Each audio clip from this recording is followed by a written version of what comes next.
আসসালামু আলাইকুম রহমতুল্লাহি ওয়া বারাকাতুহু। সম্মানিত দর্শক, শেখ হাসিনার পতনের আগে তার একজন প্রেস সচিব ছিলেন জনাব নাঈমুল ইসলাম খান। খুবই আলোচিত, খুবই বিতর্কিত এবং প্রচণ্ডভাবে বিরক্তিকর সাধারণ মানুষের নিকট। যদিও সম্পাদক হিসেবে তার সফলতা, সাংবাদিক হিসেবে তার সফলতা রীতিমতো কিংবদন্তি তুল্য। তো তাকে নিয়ে আলোচনা করব বা তার আগে যারা ছিলেন, বিশেষ করে গণভবনে যে সকল সাংবাদিক ছিলেন, প্রেস ক্লাবে যে সকল সাংবাদিক নেতৃবৃন্দ ছিলেন, তারা সংবাদপত্রের যে তাদের ক্যারিয়ার, এই ক্যারিয়ারটিকে ব্যবহার করে বাংলাদেশে দুর্নীতি, অনিয়ম, চাটুকারিতা, দলবাজি, দালালি, প্রভাব প্রতিপত্তি সব কিছুকে তারা রীতিমতো একটি শিল্পে পরিণত করেছিলেন। ফলে এ সকল দালাল সম্পাদক, দালাল সাংবাদিক, চাটুকার সাংবাদিক তারা সবাই প্রায় লাপাত্তা। বেশ কয়েকজন জেলে রয়েছেন এবং অন্যরা যারা বাংলাদেশে আছেন যে কোনো সময় তারা জেলে যেতে পারেন। এবং তাদের হাতে যে সাংবাদিক সমাজের নেতৃত্ব ছিল, তাদের অবাধ বিচরণের জন্য তাদের যে পরিচয়পত্র ছিল, সকল কিছুই এখন ছিনিয়ে নেওয়া হয়েছে। তো এই অবস্থাতে যে ঘটনাগুলো ঘটেছে সেটা হলো যে ডক্টর মোহাম্মদ ইউনূস একটা বিপ্লবের ফলে ক্ষমতা আসলেন। এসে সবাই আশা করেছিল যে সংবাদপত্র জগৎ দালালমুক্ত হবে এবং যেভাবে আমরা নির্ভয়ে নিশ্চিন্তে কথা বলতে চাই, লিখতে চাই, ওই জিনিসটির একটি চরম পরাকাষ্ঠা এই সময়টাতে হবে। কিন্তু বাস্তবতা হলো যে শেখ হাসিনার জমানাতে, এরশাদের জমানাতে, এমনকি আগের সামরিক শাসন যখন চলেছে সেই সময়টিতেও আমাদের সংবাদপত্র যে স্বাধীনতা ভোগ করতেন, এটি এখন বলতে গেলে পুরোটা রিভার্স হয়ে গেছে। দৈনিক বাংলা সরকারি পত্রিকা ছিল, বাংলাদেশ টাইমস সরকারি পত্রিকা ছিল, তারপরে বিচিত্রা যাকে বলা হয় সরকারি পত্রিকা ছিল, একটা ট্রাস্টের মাধ্যমে পত্রিকাগুলো পরিচালিত হতো। অন্যান্য পত্রিকার কথা বাদ, এখন নির্মল সেন চাকরি করতেন দৈনিক বাংলাতে, আহমেদ হুমায়ুন সাহেব ছিলেন সেটার সম্পাদক, আর সাপ্তাহিক বিচিত্রা বাংলাদেশের সবচেয়ে প্রভাবশালী, অর্থাৎ এটিকে বলা হতো যে বাংলাদেশের টাইম ম্যাগাজিন কিংবা বাংলাদেশের নিউজ উইক। ওই পত্রিকার সম্পাদক ছিলেন শাহাদাত চৌধুরী, নির্বাহী সম্পাদক ছিলেন শাহরিয়ার কবির, চিফ রিপোর্টার ছিলেন জনাব কাজী জাওয়াদ এবং একটা সময় এখানে প্রদায়ক হিসেবে আসিফ নজরুলও কিছুদিন চাকরি করেছেন। তো ওই জমানাতে স্বয়ং এরশাদ সাহেব বিচিত্রার সম্পাদকের সঙ্গে সরাসরি টেলিফোন করে একটি কথা বলতেন, এই সাহস এরশাদ সাহেবের ছিল না। বা শাহাদাত চৌধুরীকে পরামর্শ দিবেন এরকম দুঃসাহস তথ্য সচিব বা তথ্য মন্ত্রীর ছিল না। বরং শাহাদাত সাহেব যদি তাদেরকে একটা ধমক দিতেন, সবগুলোর খবর পেয়ে যেত। একইভাবে নির্মল সেন দৈনিক বাংলাতে চাকরি করে তিনি সিবিএ করতেন, রাজনীতি করতেন, তারপরে সাংবাদিক রাজনীতি করতেন, সরকারের বিরুদ্ধে কলাম লিখতেন। সে অনেকে তো সেই কলাম, অসাধারণ সেই কলাম, আমরা এই জন্য কল্পনা করতে পারি না। তো এগুলো এখন রীতিমতো দুর্গন্ধে পরিণত হয়েছে এবং সেই দুর্গন্ধটি শেখ হাসিনার জমানাতে ছিল বিরক্তিকর, আর এখন এই জমানাতে এটি বিরক্তিকর না, এটি রীতিমতো রাক্ষসে একটি অবস্থা ধারণ করেছে। এখন মিডিয়ার উপর যারা খবরদারি করছে, এরা রীতিমতো একটা মব তৈরি করে ফেলেছে। এখন এই মবের সঙ্গে কি সরকারের সমর্থন আছে, সংযোগ আছে? আর না থাকলে সরকার কেন এর বিরুদ্ধে ব্যবস্থা নিতে পারছে না? প্রথম আলো অফিসে যে ঘটনাগুলো ঘটেছে, তারপরে বসুন্ধরার যে মিডিয়া গ্রুপ, সেই মিডিয়া গ্রুপের অফিসে যে তাণ্ডব চলেছে, যেভাবে তাদের গাড়ি ঘোড়া ভাঙচুর করা হয়েছে, তারপর অন্যান্য সকল মিডিয়াতে, এমনকি যাকে বলা হয় সেই যুগান্তর, তারপরে যমুনা টেলিভিশন, সেখানেও কিন্তু মবের আতঙ্কে রীতিমতো তাণ্ডব চলেছে। এটিএন নিউজ, এটিএন বাংলা, সময় টেলিভিশন, ৭১ টেলিভিশন, এগুলো বন্ধ করে না দিয়ে এখানে প্রথমত মব সৃষ্টি করা হয়েছে, এরপর এখানে ডাকাতি করা হয়েছে, দিনে দুপুরে সমস্ত মালামাল নিয়ে যাওয়া হয়েছে। তারপর সেখানে বলতে গেলে ঘেটুপুত্রদের সেখানে রাম রাজত্ব সেখানে তৈরি হয়েছে। এখন এই জায়গাগুলো যখন চললো, এরপরে অনেকে সতর্ক হয়ে নিজেদের মতো একটা সেলফ সেন্সরশিপ তারা তৈরি করে ফেলেছে। অনেকে ঘেটুপুত্রদের যন্ত্রণা থেকে বাঁচার জন্য বিভিন্ন রাজনৈতিক দলের যে মদত পুষ্ট সাংবাদিক রয়েছে, যারা এই সময়টাতে বেশ ক্ষমতা সম্পন্ন, তাদেরকে এনে বিভিন্ন বড় বড় পদে বসিয়ে সেই ঘেটুপুত্রদের যন্ত্রণা থেকে তারা বাঁচার চেষ্টা করে চলছে। এবং সেই বাঁচার আকুতি থেকেই এখন তারা শেখ হাসিনার জমানাতে যা কিছু লিখতেন বা বলতেন, তার সাথে অনেক কম পরিমাণে তারা লিখছেন এবং বলছেন। তো যেটা বলছিলাম যে এখন যে পরিবেশ এবং পরিস্থিতি তৈরি হয়েছে, সেই পরিবেশ এবং পরিস্থিতিতে আমরা বুঝতে পারছি না যে শেখ হাসিনার জমানাতে যারা দালালি করতেন, তাদেরকে দেখে যে আমাদের বিরক্তি হতো, তাদের তুলনায় এখন ওই জায়গাগুলো যারা দখল করে আছেন, তারা ভালো না আগের মানুষগুলো ভালো? কিংবা এখন যিনি শেখ হাসিনার জমানার যিনি প্রেস সচিব নাঈমুল ইসলাম খান, তার সঙ্গে যদি আমরা তুলনা করি এখন যিনি বর্তমান প্রেস সচিব রয়েছেন ডক্টর মোহাম্মদ ইউনূসের, তাহলে এই দুজনের মধ্যে আপনি কাকে ভালো বলবেন?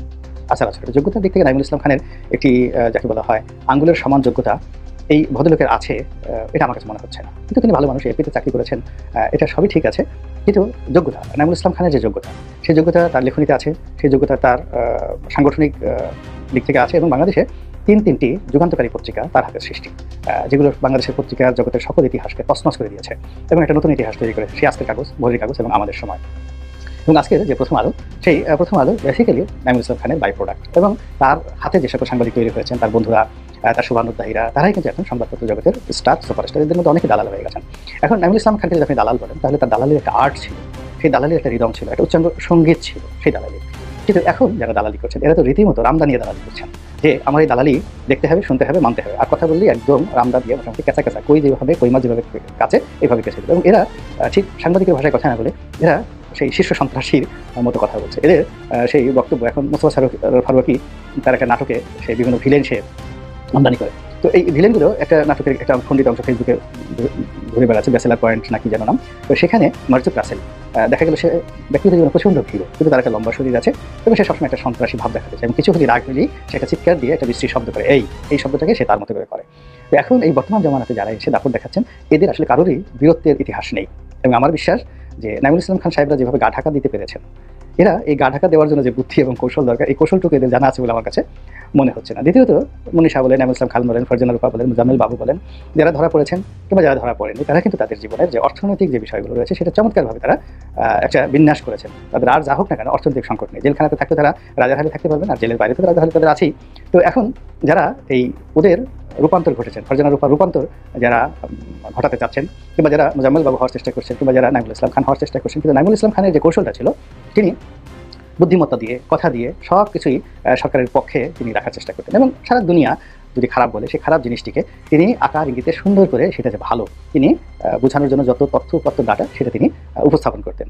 আর তার পক্ষে যারা লোকজন ছিল সবাই খুশি হতো, প্রতিপক্ষে যারা লোকজন ছিলেন তারা বিরক্ত হতেন, কিন্তু প্রধান্বিত হতে পারতেন না, রাগান্বিত হতে পারতেন না। এগুলো যুক্তিযুক্ত ছিল। একইভাবে মোহাম্মদ এ আরাফাত তিনিও তাকে নিয়ে আপনার যতই খারাপ চিন্তা থাকুক বা অপছন্দের মানুষ হোক, কিন্তু দলের প্রতি তার যে ডেডিকেশন, তার যে কর্মের প্রতি তার যে ডেডিকেশন, এবং তিনি যেভাবে প্রায় সব কিছুর মধ্যে একটা ইতিবাচক বিষয় খুঁজে পেতেন, কিংবা সুভাষ সিংহ রায় সব কিছুর মধ্যেই তিনি রবীন্দ্রনাথকে এনে, শিল্পকে এনে, সাহিত্যকে এনে তিনি যেভাবে কথা বলতেন সেখানে ভায়োলেন্স ছিল না, তাদের রামতাও ছিল না, চাকু ছিল না, পিস্তল ছিল না, এবং তাদেরকে আমি কখনোই প্রতিপক্ষের সঙ্গে থ্রেট দেওয়া এরকম পরিবেশ পরিস্থিতিতে তারা পড়েছেন এরকম মনে হতো না। বরং একান্ত ঘরোয়া আড্ডাতে তারা ছিলেন নিতান্ত উদার, এবং যার সঙ্গে একেবারে তাদের যাকে বলা হয় দাকুমার সম্পর্ক হওয়া উচিত, তাদের সঙ্গে যদি কোনো সামাজিক অনুষ্ঠানে দেখা হতো তারা হাসি মুখে কথা বলতেন এবং এমনভাবে কথাবার্তা বলতেন যেটা মনে হতো যে কোনো ঘটনাই ঘটেনি।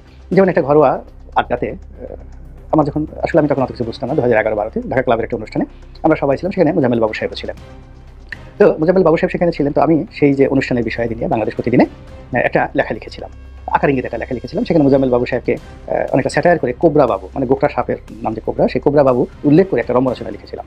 তো এই ঘটনার পরে যখন তার সঙ্গে আমার দেখা হলো, তো তিনি হাসি মুখে আমাকে বরণ করে নিলেন এবং তিনি সুন্দরভাবে বললেন যে রনি, যেহেতু তিনি ছাত্রলীগ করতেন, বয়স আমার বড়, এই জন্য আমাকে তুমি করে বলতেন যে রনি, তোমাকে একটা কথা বলি, একান্ত ঘরোয়া পরিবেশের বিষয়গুলো আসলে এইভাবে পাবলিকলি লিখতে হয় না, বলতে হয় না।